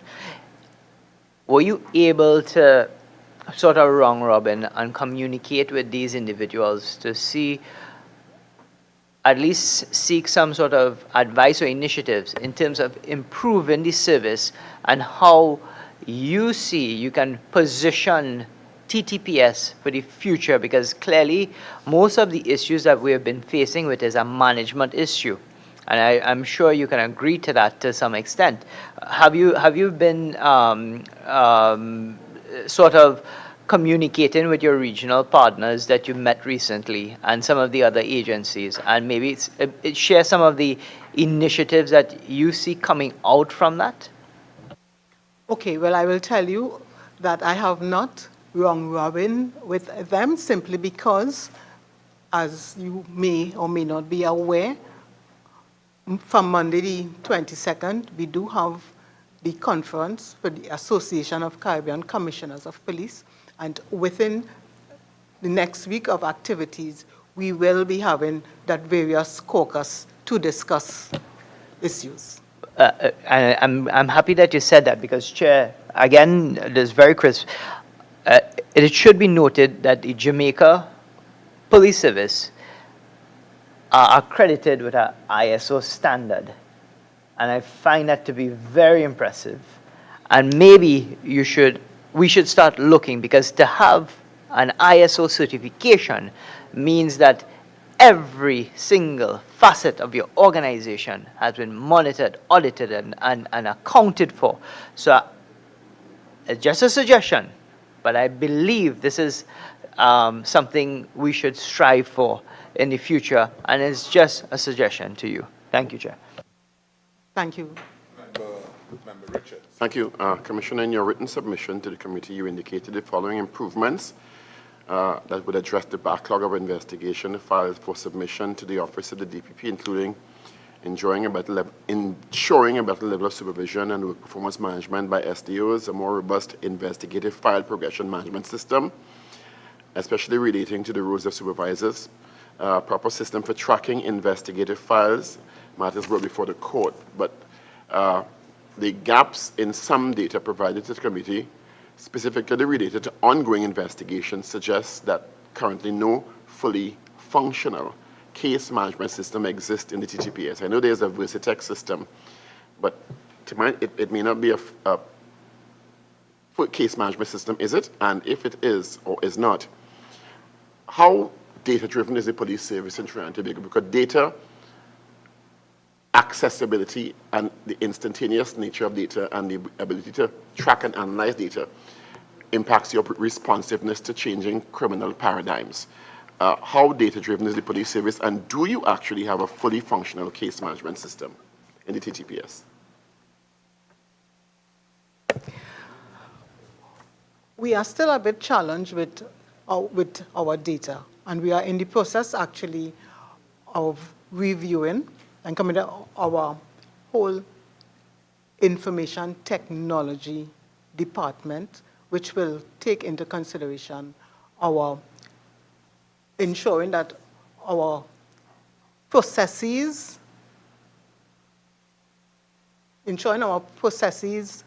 are digitalized. How modern is your IT department?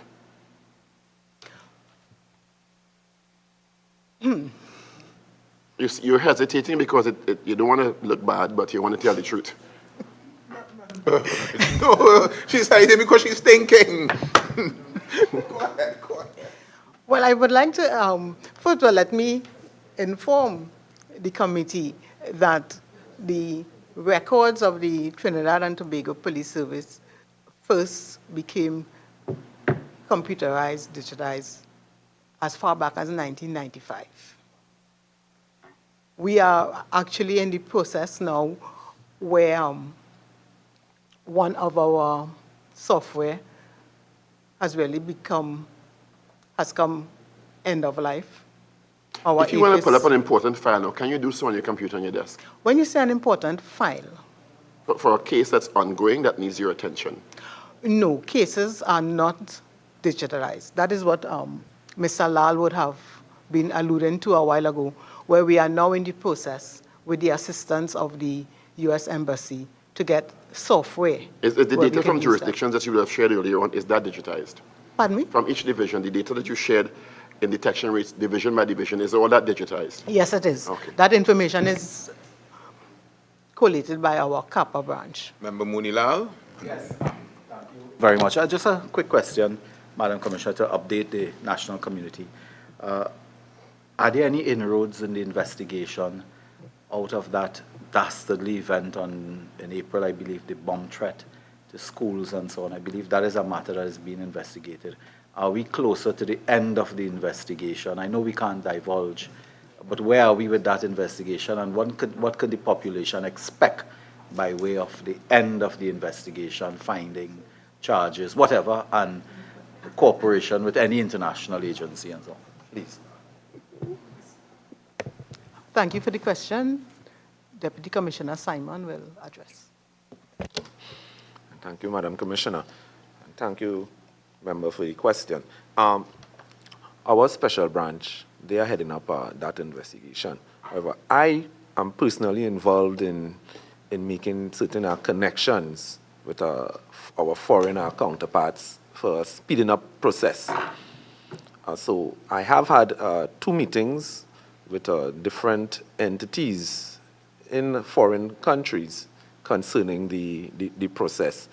Even they are expressing the challenges that they have, even with the information that we have already supplied.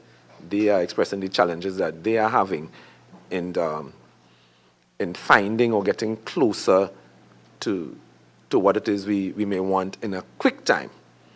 They have expressed that these types of investigation they are not uncommon, but the challenges do tend to persist regardless of the destination. So we await that process to be completed, and I am not minded at this time to even suggest a time frame in which I may get the response that I want or that we would like to hear, but the correspondence and the exchange of information is on a weekly basis at least. Mr. Simon, given that point that you made, are you suggesting, therefore, that this may not be the work of a hoaxer or a prankster, and it may be much more serious, complex, and sophisticated a threat to the security of the country? We maintain, the TPS, we maintain that it is a hoax. It is and was a hoax.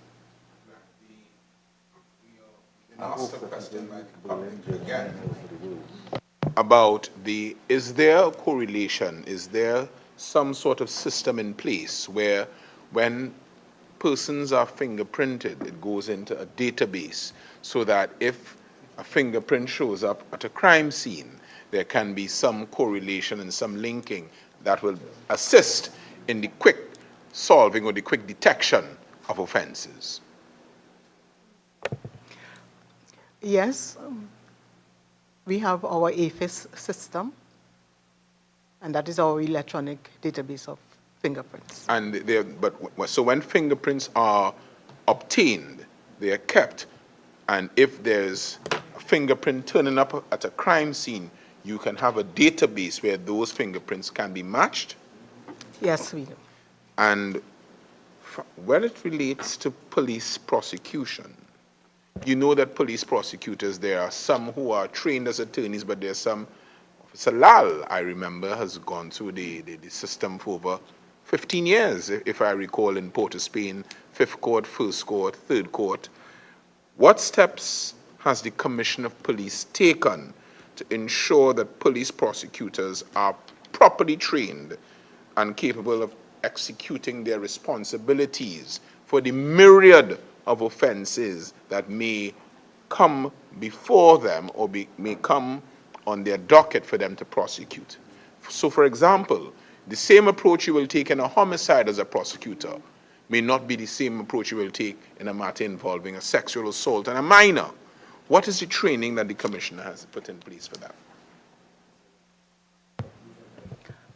Just for the information of the members and the public, the policy of the Trinidad and Tobago Police Service is that from assuming the rank of Sergeant of Police, you are trained to be a prosecutor. Fortunately for us, we have trained attorneys who also perform that role. I am in the... Yes, go on, madam. I have appointed a team that is reviewing the role of the legal unit, and part of that team, they are looking at the retraining of our prosecutors. In your submission from the 15th of May, the committee noted that you stated that significant gaps in the data provided, information was not captured by the relevant court and process section.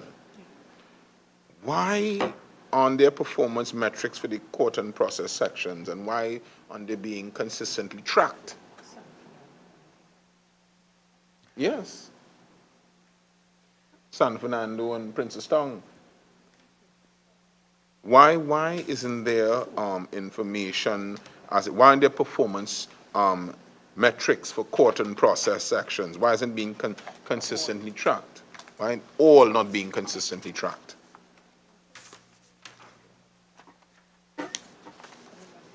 What we have now in most areas is a manual system. So the question asks for a 10-year period. So because of that, it would have been difficult in the time allocated to... Madam Commissioner. So we are in the process, and that is where the whole... Goes to your question. And that is where the technology, comes in now, where we are looking to computerize and digitalize all our systems. Well, Madam Commissioner, there would be certainly, as it relates to the strategies to achieve greater efficiency and effectiveness in the criminal justice system, you would concur with me that that is an important part of such an improvement. Yes. Madam Commissioner, time is against us. We wish that you could have spent some more time with us, but we have another inquiry to begin at 1:30. We're about the people's work in this committee. We'd want to thank you for your attendance and again reiterate our appreciation of the fact that you saw this as an important exercise and you gave it the priority it deserves. Would you like to give us a brief comment in closing? Again, I would just like to assure the national community that the TTPS is focused and we are working to ensure we achieve our mandate of making every place in Trinidad and Tobago safe. And again, we acknowledge that we cannot do it by ourselves. So we still encourage our stakeholders and citizens at large to work with us so that we can achieve our mandate. Thank you.